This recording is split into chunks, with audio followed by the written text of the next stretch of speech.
Yesterday, we tried to characterize the forces that permeated Greece and Rome in order to obtain an idea of the influences that have been carried over from the 4th into the 5th post-Atlantean age. And we gave some indication of where we have to look today for signs of continued activity of the forces of the 4th post-Atlantean age. I want to ask you now to turn your attention once again to our description of the civilizations of Greece and Rome. In the way it developed, the civilization of Greece was a source of great disappointment to the Luciferic powers. One can, of course, only say these things out of imaginative cognition, and this will also be true of what is to be presented to you today. The development of Greek civilization was a great disappointment to the Luciferic powers because they expected something quite different from it. Think what this means. They had expected the civilization of Greece, the 4th epoch of post-Atlantean times, to bring into being for them all they had striven for during Atlantean times.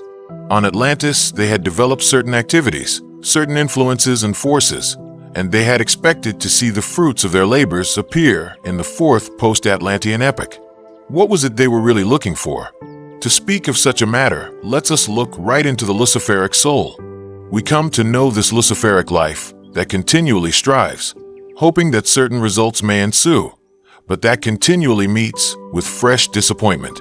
A logician would naturally ask, why do not these Luciferic powers stop trying?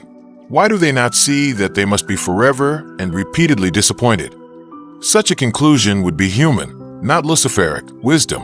At any rate, the Luciferic powers have yet to come to this conclusion. On the contrary, it is their practice to redouble their efforts whenever they experience disappointment.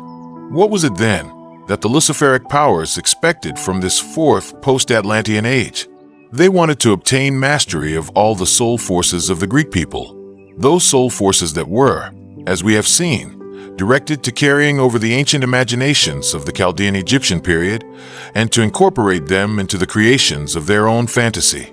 The Luciferic powers made it their endeavor to work so strongly on the human beings of the Greek civilization that their imaginations, refined and distilled to fantasy, should fill their whole being. The Greeks would then have lost themselves in a soul world, in an everyday thinking, feeling, and willing that would have consisted entirely of those subtle imaginations that had become complete fantasy.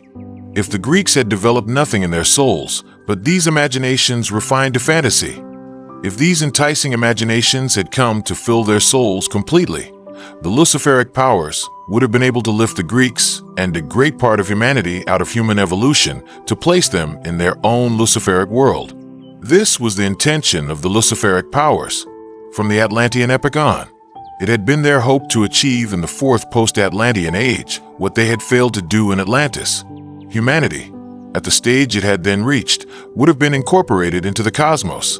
They wanted nothing less than to create for themselves a separate world where earthly gravity did not exist, but where human beings would dwell with absolute supersensible lightness, entirely given up to a life of fantasy. It was the hope of the Luciferic beings to create a planetary body, which would contain those members of humanity who had reached this highest development of the fantasy life. They made every endeavor to lead the souls of the Greeks away from the earth.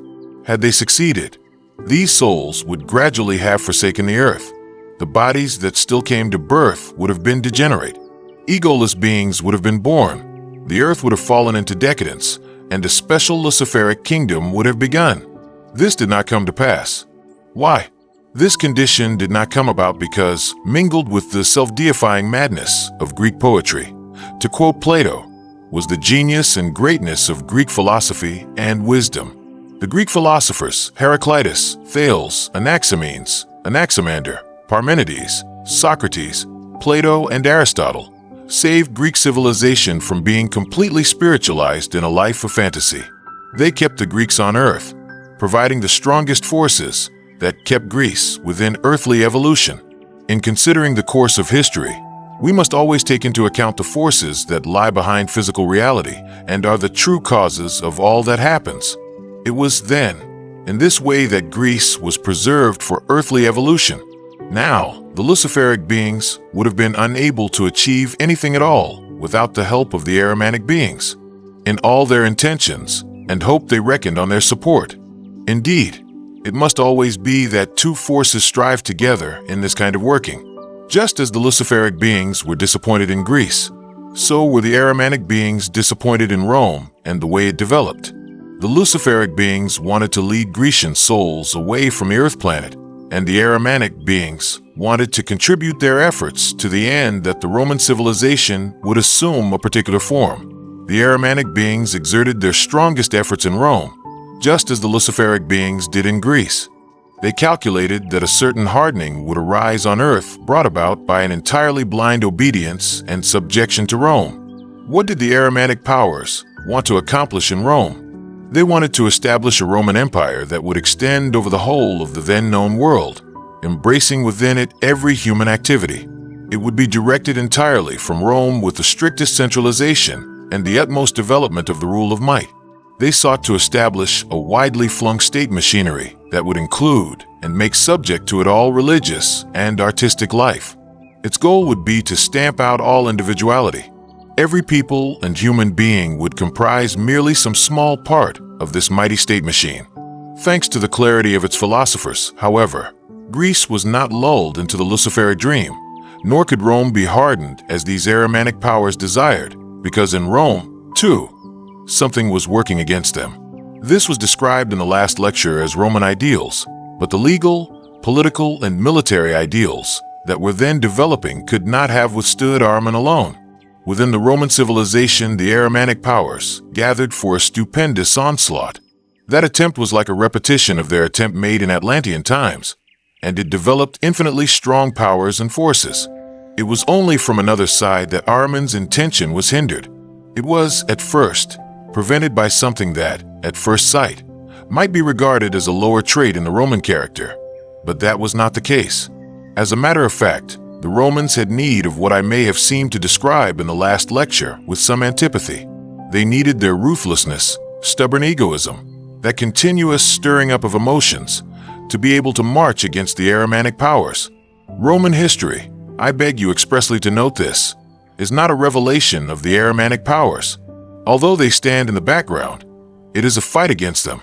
If it is all confused and self-seeking, seeming to tend more and more toward a politicalization of the whole world, it is because only in this way could Ahriman's mechanizing be resisted. All this alone, however, would not have been of much avail.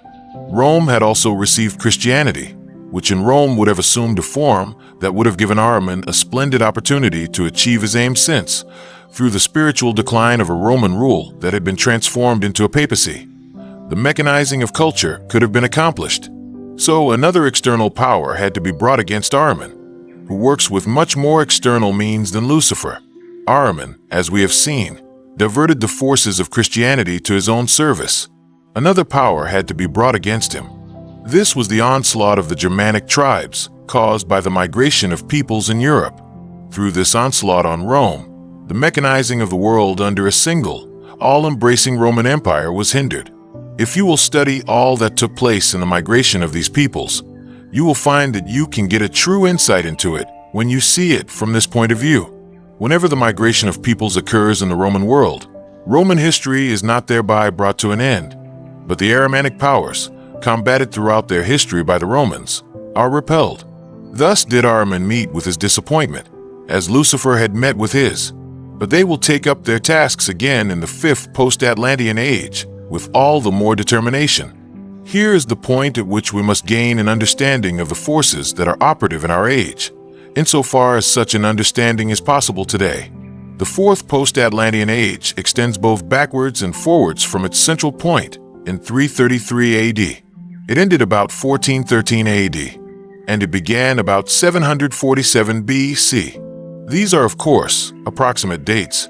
I have just told you that the disappointment of Lucifer and Ahriman in the forms the Greek and Roman civilizations had assumed has led them to make still stronger efforts in our 5th post-Atlantean age. Their efforts are already at work in the human forces that have been active from the 15th century. It does not matter whether something occurs a few decades earlier or later. In outer physical reality, which takes on the form of the great illusion, things are sometimes misplaced. The fact that the Roman civilization could be retained in the evolution of humanity, as it was due to the events brought about by the migrations of the peoples. If Rome had developed in such a way that a great all-embracing mechanized empire had arisen, it would only have been habitable for egoless human beings who would have remained on earth after Lucifer had drawn out their souls on the path of Greek culture and art. You see how Ahriman and Lucifer work together. Lucifer wants to take men's souls away and found a planet with them of his own. Ahriman has to help him. While Lucifer sucks the juice out of the lemon, as it were, Ahriman presses it out, thereby hardening what remains. This is what he tried to do to the civilization of Rome. Here we have an important cosmic process going on, all due to the intention and resolve of Luciferic and Ahrimanic powers. As I have said, they were disappointed. They have continued their efforts, however, and our fifth post-Atlantean age has yet to learn how strong these attacks are. They are now only beginning, but they will become stronger and stronger. This age must learn, too, that the necessity to understand these attacks will become ever greater. At the beginning of an age, the backward beings cannot work strongly. As yet, we are only in the beginning, and even though it became manifest only later, the Luciferic and Ahrimanic powers began to exert their forces before the expiration of the fourth post-Atlantean age. To understand how these powers work in the fifth post-Atlantean age, we must turn our attention for a moment to what is intended for man in the right and normal course of his evolution. It is rightfully intended that he shall take a further step forward. The step taken by humanity in the fourth post-Atlantean age is revealed in the culture of the Greeks and in the political development of the Romans, and it was through the battle with Lucifer and Ahriman that what was intended actually came about. These opposing forces are always such that they fit into the progressive plan of the world. They belong to it and are needed there as opposing forces. But what special qualities are the men of the fifth post-Atlantean age, our own, to develop? We know that this is the age of the development of the consciousness soul, and that, to accomplish this, a number of forces, soul and bodily forces, must be active. First, a clear perception of the sense world is necessary. This did not exist in earlier times because, as you know, visionary, imaginative element continuously played into the human soul.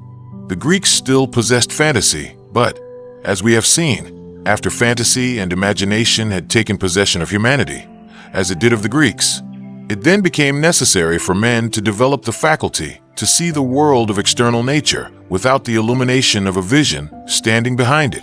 We need not imagine that such a vision has to be a materialistic one. That point of view is itself an Ahrimanically perverted perception of sense reality.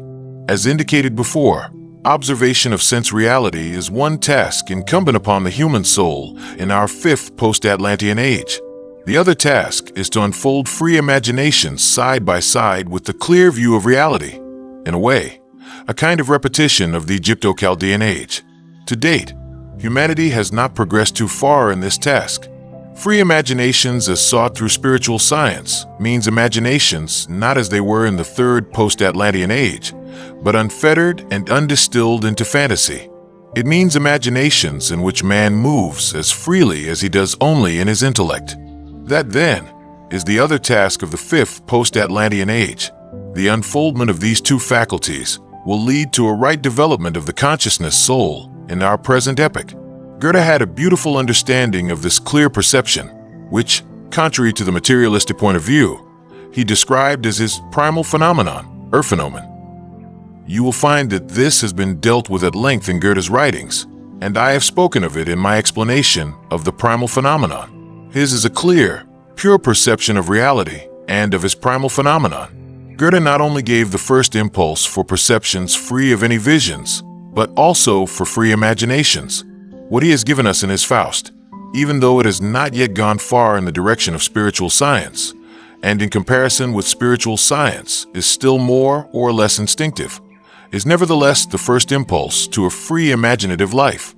It is no mere world of fantasy, yet we have seen how deep this world of fantasy really is that develops in free imaginations in the wonderful drama, Faust.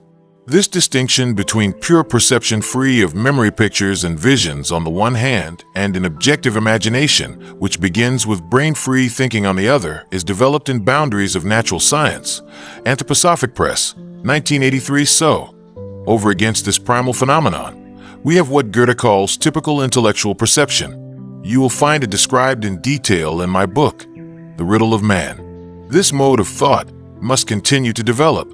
The men of the fifth post-Atlantean epoch, however, must not merely behold reality. They must be able to live with reality. They must get busy, like Goethe, and, working in quite a different way from that of the materialistic physicists, really make such use of their laboratory apparatus that it produces the primal phenomenon for them. They will then have to devise some way of getting the primal phenomenon into practical life. As you know, it is at home in, and holds sway throughout nature. The intentions of humanity that come from free imaginations will have to be included in this primal phenomenon of nature. On the one hand, men will have to direct their gaze quite selflessly to the outer world to work in it and to gain knowledge of it. On the other, by powerful application of their personalities, they will have to bring it all into inner movement in order to find the imaginations for outer activity and outer knowledge. Gradually, the consciousness soul and its culture will achieve this transformation. There will certainly be one-sidedness in this cultural epoch. That goes without saying. Our cognition will direct its efforts only outwards, as in Bacon, or only inwards, as in Berkeley. We have already spoken of this. The imaginative life, welling up from within, will not unfold without all manner of disturbing influences. But even now we can point to moments in this development when someone feels this free imaginative life springing up in his soul. In these beginnings it is still in great measure unfree, but we may see how so significant a man as Jacob Boehme, quite soon after the fifth post-Atlantean age began, felt how it was trying to develop in his soul. He brought this to expression in his Aurora, and we can feel as we read it how imaginative life was working within him. It must become free. Boehme still feels it to be a little unfree. Nevertheless, he knew it was a divine creative thing that was working in him. So Boehme was, in a sense, at the opposite pole to Bacon, whose endeavor always directed his attention to the external world. Jacob Boehme, however, was entirely engrossed in the world within, and described this world beautifully in the Aurora. "I declare before God," he says, because he is speaking of his inner soul, "that I do not know how it comes to pass in me." He means by this how the imaginations arise in him. Without feeling the impulse of the will, I also don't know what I have to write. This is how Boehme speaks of the uprising of imaginations in himself. He detects the beginning of forces that must grow continually stronger in the men of the fifth post-Atlantean age. "I declare before God that I do not know how it comes to pass in me. Without feeling the impulse of the will, I also don't know what I have to write. The Spirit dictates to me in a great and marvelous knowledge what I write, so that often I do not know whether I am in this world with my spirit, and I rejoice exceedingly that sure and continuous knowledge is thus vouchsafed to me." Boehme describes the instreaming of the imaginative world.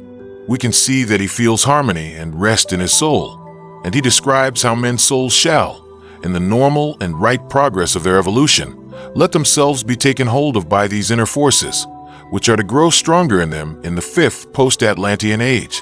But one must take possession of them in the pure inner being of the spirit, and thereby avoid devious paths. In the 17th century, one had to speak of these forces much in the way that Boehme, who spoke as a man completely and utterly devoted to divine righteousness, did.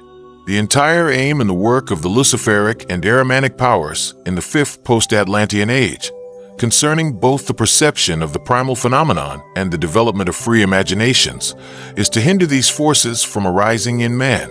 The Luciferic and Ahrimanic powers are working in this fifth post-Atlantean age to disturb these forces in the human soul, to employ them to a wrong end, thus bringing men's souls out of the earth sphere to establish a new sphere of their own. Many things must work together to disturb the right, quiet, and slow unfolding of these forces. Note well that I say the quiet and slow unfolding, because the entire period of 2,160 years, starting in 1413 AD, should be used for the gradual unfoldment of the forces I have named, that is, free imaginations and the gradual development of working with primal phenomena. At intervals, by fits and starts, as it were, the Luciferic and Ahrimanic powers throw the whole weight of their opposition against this right evolution. When we bear in mind that everything is prepared for by the world beyond the earth long before it happens, We shall then not be surprised to find preparations being made to bring the strongest possible forces of opposition against the normal evolution of humanity. We have already seen how the Luciferic and Ahrimanic powers poured what they had developed in Atlantean times into Greece and Rome. Now, in an altered form, they have tried to repeat these efforts before the arrival of the fifth post-Atlantean age. You will not be surprised when I say that for this fifth post-Atlantean age, too, a powerful impetus had to be present, bearing along with it the afterworkings, in a Luciferic and Ahrimanic sense, from Atlantis.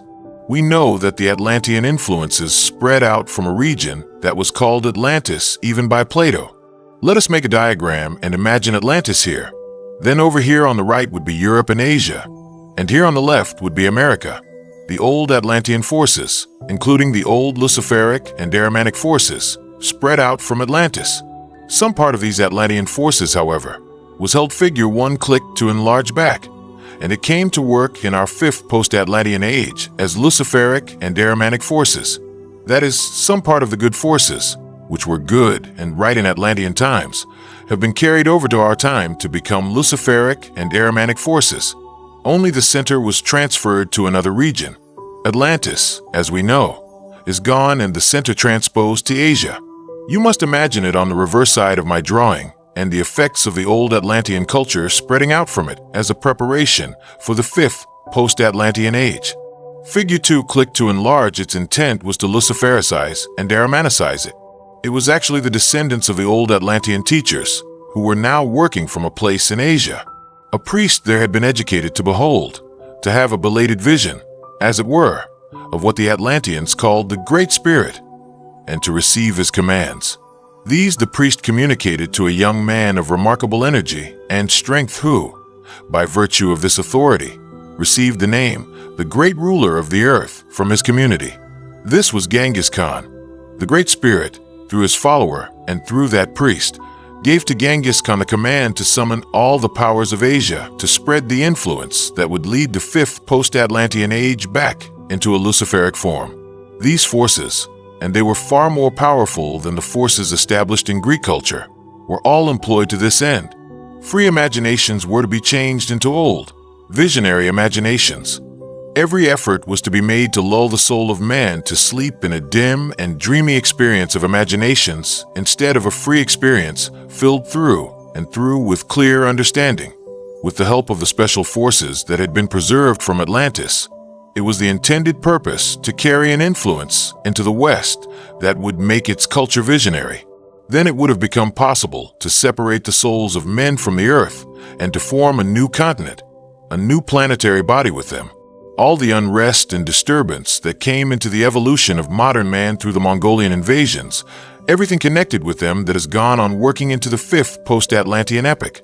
All this unrest, which was prepared long ago, is nothing more than the great attempt that is being made from Asia to bring about a visionary European culture.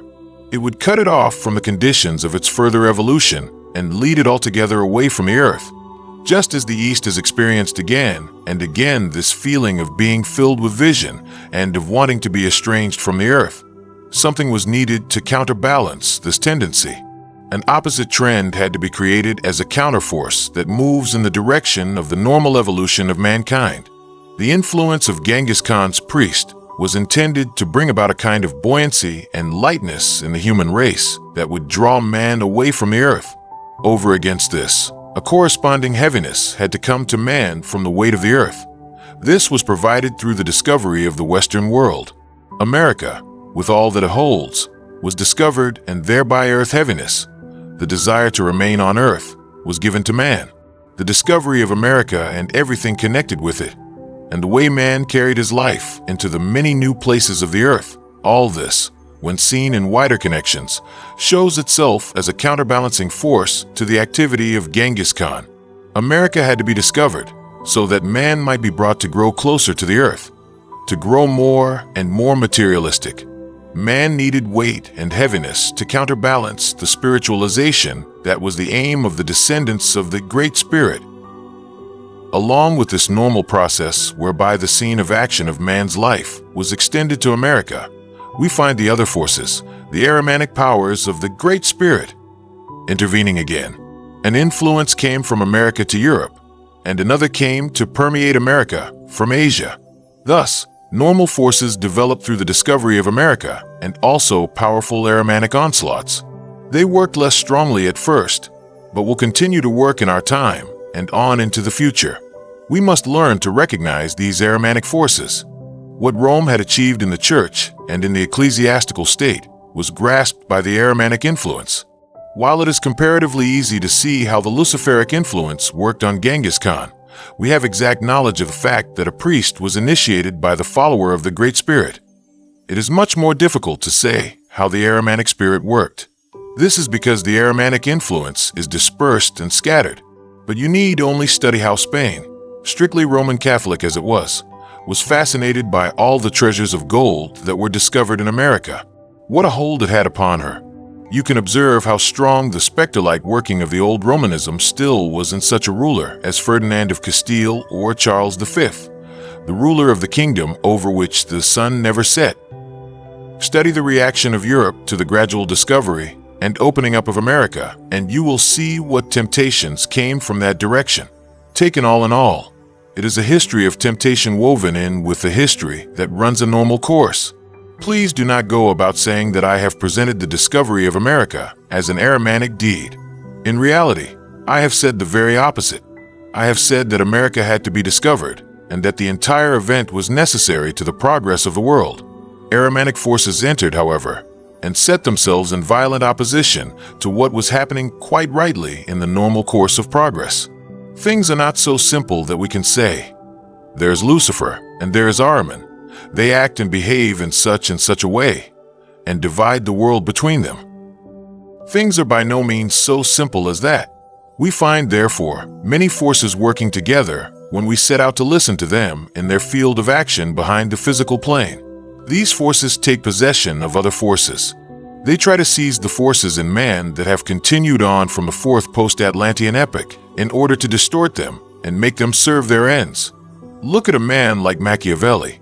You will find in him the symbol for the politicizing of thought that begins in the Renaissance. He is a veritable revelation of the whole process. He was a great and powerful spirit, but one who, under the onslaught of the forces of which I have told you, brings to a new life again the complete attitude of thought and mind that has its source in the heathen Rome of ancient times. You have a true picture of Machiavelli when you study the history of his time and see him, not as a single personality, but as the outstanding expression of many who think in the same way. In him you can observe these forces trying to charge forward with all speed, bringing to their assistance the atavistic, and thus Luciferic, forces that have been left behind. Had things gone as Machiavelli intended, all of Europe would have become nothing but a political machine.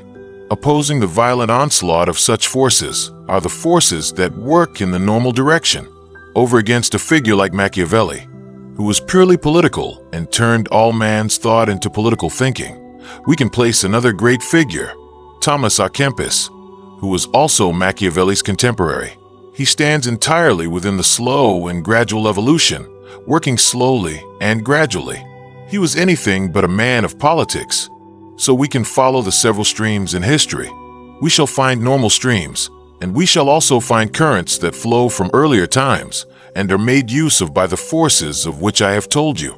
Many forces work together in history, and it is important to observe and study their connections. A man like Jacob Boehme felt free imaginations rising within him. We can say of such a man that he fortified himself against the attacks of Lucifer and Ahriman through the whole character of his life of soul, and succeeded in going undisturbed along the straight path of evolution.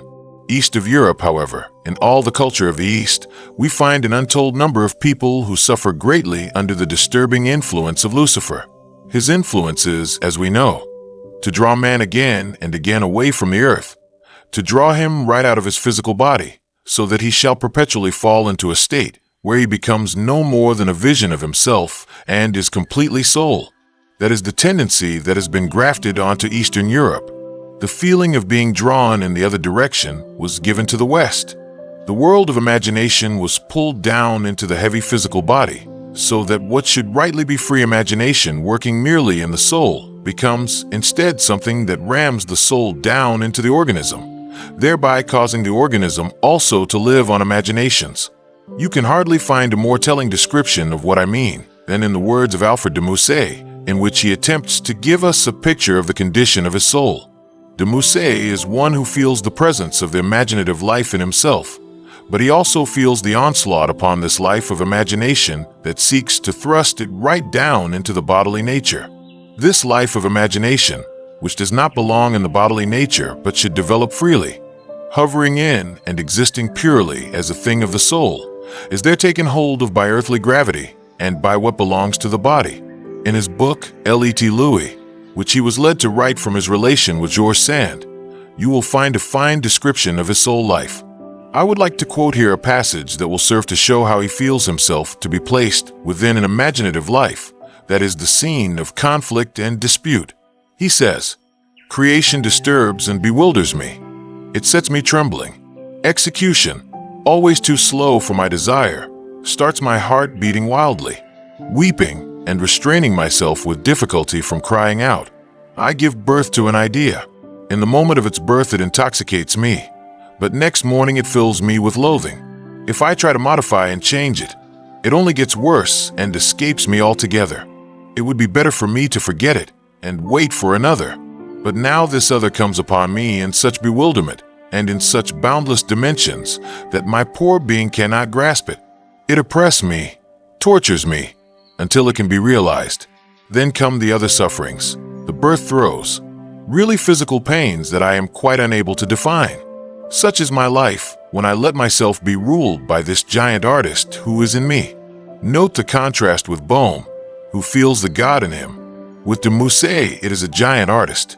It were better that I live as I have resolved, committing excesses of every kind in order to kill this gnawing worm, which others modestly call inspiration, and I quite often openly call illness. Almost every single sentence of this quote can be matched with a sentence in our quotation from Bohm. How singularly typical. Remember what I said just now, that normal evolution seeks to progress slowly. We shall have more to say about this tomorrow. Here, as described by de Musset, it is a wild charge. It cannot be fast enough.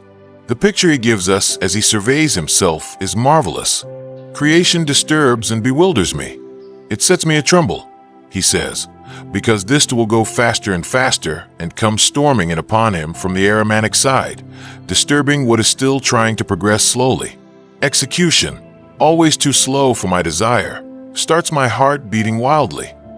Here you have the whole psychology of a man who wants to live in free imaginations and is distressed and vexed by the onslaught of aromatic forces, weeping and restraining myself with difficulty from crying out. Think of it. The imaginations work so physically in him that he feels like crying out when they find expression in him.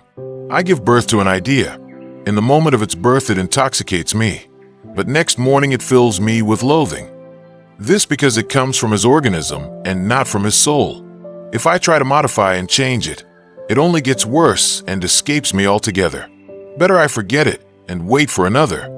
Here he wants perpetually to go faster, faster than normal evolution can go. But now this other comes upon me in such bewilderment and in such boundless dimensions that my poor being cannot grasp it. It oppresses me, tortures me, until it can be realized. Then come the other sufferings, the birth throes, actual physical pains that I am quite unable to define. Then, when he beholds this giant artist that works within him, he says he would rather follow the life he has marked out for himself. That is, have nothing to do with this whole imaginative world, because he calls it an illness. Now take by way of contrast the saying of Jacob Bohm, I declare before God, I myself do not know how it comes to pass in me. Here you have an expression of joy and bliss. Confusion and bewilderment, on the other hand, can be heard in the words of de Musset. Creation disturbs and bewilders me. It sets me trembling. Execution, always too slow for my desire, starts my heart beating wildly. With Bohm all is of the soul, and when he wants to write, he does not feel as though a giant artist, who makes him unhappy, were dictating to him, but a spirit. He feels that he is transported into the world where the spirit dictates to him. He is in this world, and he is supremely happy to be there because a continuous stream of knowledge is given him that flows slowly and steadily on. Bohm is inclined to receive this slow stream of knowledge. He does not find it too slow because he is not overwhelmed by the swift attacking force I have described to you. On the contrary, he is protected from it. If time permitted, we could present many more instances of ways in which individual human beings are situated in the world process.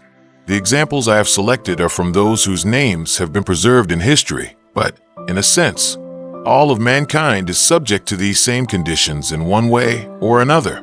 I have only chosen these particular examples in order to express what is really widespread, and by taking special cases, I have been able to give you a description of it in words.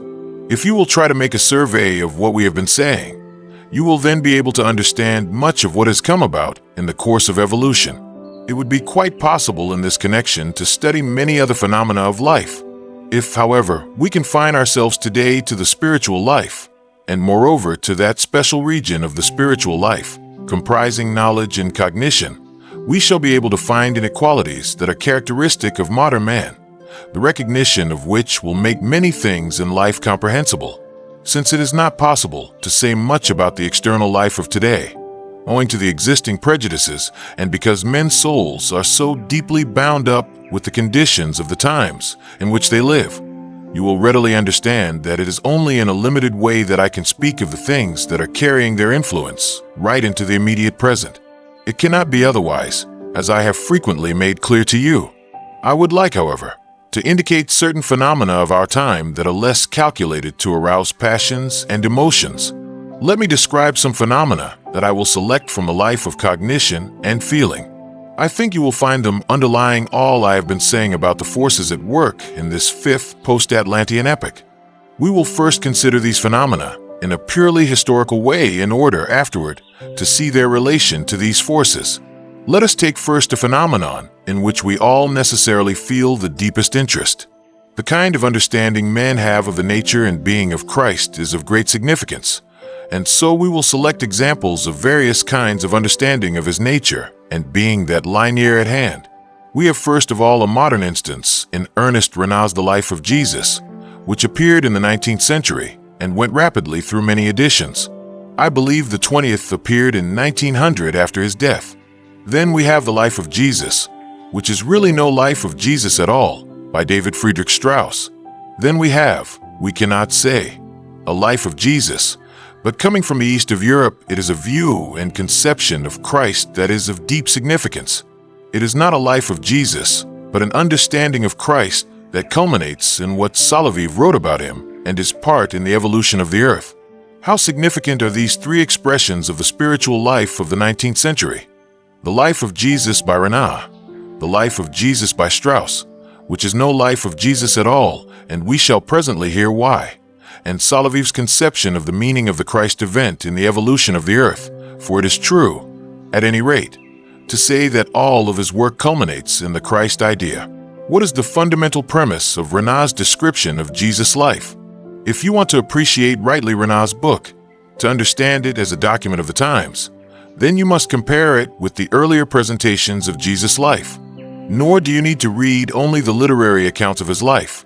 You can also look at the paintings of artists. You will find that the representation of the life of Jesus always takes the same path. In the early centuries of Roman Christianity, it was not only Christianity that was taken over from the East, but also the manner in which Jesus was presented. The Greek art of pictorial representation was there in the West, as we know, but the ability to portray the Christ remained with the East. The Jesus countenance that is characteristic of Byzantine art was found repeatedly in the West until, in the 13th century, national impulses and ideas began to arise. Those national ideas and impulses that later worked themselves out in the way I have indicated in these last lectures. Owing to the national impulse, a gradual change came about in the traditional stereotype Jesus countenance that had been portrayed so long. Each of several nations appropriated the Jesus type and represented him in its own way. And so we must recognize many different impulses at work in the different representations. Study, for example, the head of Jesus as painted by Guido Reni, Murillo, and Lebrun, and you will see how strikingly the national point of view steals in. These are only three instances that one could select. In each case, there is a strong desire to represent Jesus in a national way. One has the impression that in Guido Reni's paintings, to a far greater degree than was the case with his predecessors, we can detect the Italian type in the countenance of Jesus. Similarly, in Murillo's representations, the Spanish, in Lebrun's, the French, all three painters show evidence as well of the working of church tradition. Behind every one of their paintings stands the power of the church. Contrarily, you will find a resistance to this far-reaching power of the church, which we recognize in the art of Murillo, Lebrun, and Reni, in the works of Rubens, Van Dyck, and Rembrandt, a resistance to it and a working in freedom out of their own pure humanity. Considering art in respect of its representations of the Jesus countenance, you have here direct artistic rebellion. You will now see that there is no standing still in this progression in the representation of Jesus, because the forces that are at work in the world work also right into this domain. We can see how the breath of Romanism hovers over the paintings of the nationally minded Lebrun, Murillo, and Reni, and how in Rubens, Van Dyck, and especially Rembrandt, the opposition to Romanism comes to such clear expression in their paintings of faces, not of Jesus alone, but also of other biblical characters.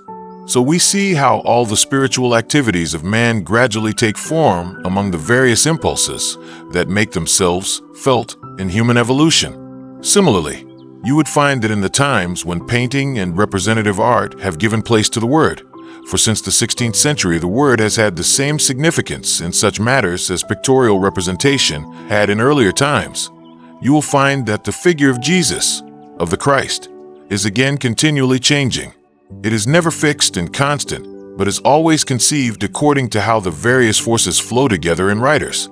Standing there before us as the latest products, let us say, we have the Jesus of Rudolf, the Jesus of Strauss, who is no Jesus, and the Christ of Soloviev. These are the latest products, and how vastly different they are. The Jesus of Rudolf is entirely a Jesus who, as a man, lives in the land of Palestine as a human historical figure. Palestine itself is marvelously depicted.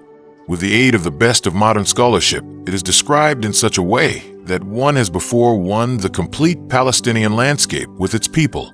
Wandering about this realistically rendered landscape, and among its people, is the figure of Jesus. The attempt is made to explain this Jesus figure on the basis of this landscape and its inhabitants, to explain how he grows up and becomes a man, and to explain how it was possible for such a man to arise in this land. The outstanding character of Renan's description will only be revealed when we compare it with earlier accounts and representations. These take the inner course of the events described in the Gospels and place them in a landscape that is really nowhere in particular. The facts as they are described in the Gospels are simply related over and over again, and the landscape in which they occurred is totally disregarded. It is depicted in such a way that it might be anywhere. Renan, however, goes to work to portray the Holy Land in a realistic, detailed way so that Jesus becomes a true Palestinian in this Holy Land. Christ Jesus, who should belong to all of mankind, becomes a Jesus who lives and walks in Palestine as an historical figure who is to be understood in relation to the Palestine of the years 1 to 33 AD. That is, understood from the customs, views, opinions, and landscape of the country. A right proper, realistic description. For once, Jesus was to be shown as an historical person and was to be described as any other in history. For Renan, it would have been meaningless to portray an abstract Socrates who might have lived anywhere, anytime, and it would have been equally meaningless for him to portray an abstract Jesus who might have lived anywhere on earth. In complete accord with the science of the 19th century, he sets out to depict Jesus as an historical figure living between the years 1 and 33 AD, and made absolutely comprehensible by the conditions prevailing in Palestine at that time. Jesus lived from the year 1 to 33 AD. He died in 33 AD, just as any other man might have died in this or that year. If he continues to work in the world, it is in the same way any other dead person might have continued to work. Fitted completely into the modern point of view, Jesus was an historical personality accounted for by the milieu in which he lived. That is what Ernest Renan gives us in his life of Jesus. Now let us turn to the life of Jesus, that is in reality No Life of Jesus by David Friedrich Strauss. I have said it is No Life of Jesus. Strauss also works as a highly cultured and learned man. When he sets out to investigate anything, he does so with thoroughness akin to that of Renan in his domain. Strauss, however, does not turn his attention to the historical Jesus. He is, for him, only the figure to which he attaches something quite different. Thus, Strauss investigates all that was said of Jesus insofar as he was the Christ. He examines what is said about his miraculous entry into the world, his wonderful and miraculous development, his expression of great and special teachings, and how he undergoes suffering, death, and resurrection. These are the accounts in the Gospels that Strauss selects for investigation. Naturally, Renan, too, used the Gospels, but he reduced them to what he, from his detailed and exact knowledge of Palestine, could conceive of the life of Jesus. This approach has no interest at all for Strauss. He tells himself that the Gospels relate this or that concerning Christ, who lived in Jesus. Then he sets out to investigate the extent to which what is related of the Christ has also been living as myth in other parts of the world. For instance, how the story that is told of a miraculous birth and the development of Jesus Christ is to be found in various other folk myths, as is also the mystery of Golgotha, which is referred now to one God and then to another. Thus, Strauss sees in the figure of the historical Jesus only the opportunity for concentrating the myth-forming activity of mankind into one personality. Jesus does not concern him at all. The only value he has for Strauss is that the myths, which are distributed all over the world, are concentrated in this single man Jesus. They are all hung on him, as it were. These myths, however, all spring from a common impulse. All of them bear witness to the myth-forming power that lives in mankind. Where does this myth-forming power arise? As Strauss sees it, in the course of mankind's earthly development, from the times of the first beginnings of the earth to its final end, mankind has and always will have a higher power in it than the merely external power that develops on the physical plane. A power runs right through mankind that will forever address itself to the super-earthly. This super-earthly finds expression in myths.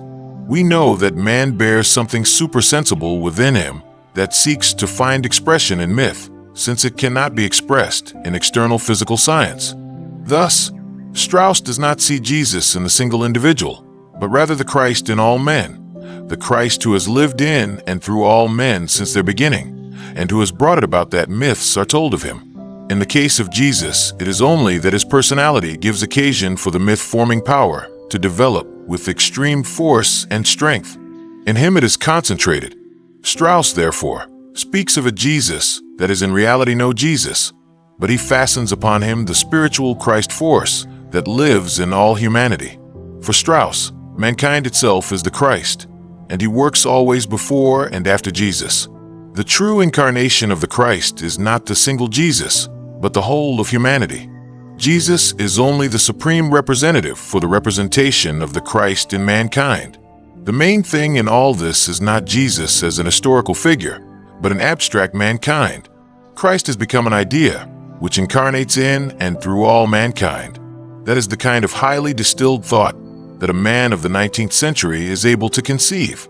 The element of life in the idea has become the Christ. He is conceived entirely as an idea, and Jesus is passed by. This is a life of Jesus that is no more than a record of the fact that the idea, the divine, incarnates continually in all humanity. Christ is diluted down to an idea, is thought of merely as an idea. So much for the second life of Jesus, The Life of Jesus by David Friedrich Strauss. So we have Ernest Renan's Life of Jesus, which sets forth the historical figure of Jesus amidst the individuals around him as well as by himself. Then we have in Strauss's book The Idea of Christ, which runs through all mankind. In this highly distilled form, however, it remains a mere abstraction. When we come to Soloviev, behold, Jesus is no more, but only the Christ. Nevertheless, it is the Christ conceived as living, not working in men as an idea, with the consequence that its power is transformed in him into a myth, but rather working as a living being who has no body, is always and ever present among men, and is, in effect, positively responsible for the external organization of human life, the founder of the social order, Christ, who is forever present, a living being who would never have needed a Jesus in order to come among men. Naturally, You will not find this so radically expressed in Soloviev, but that is of no account.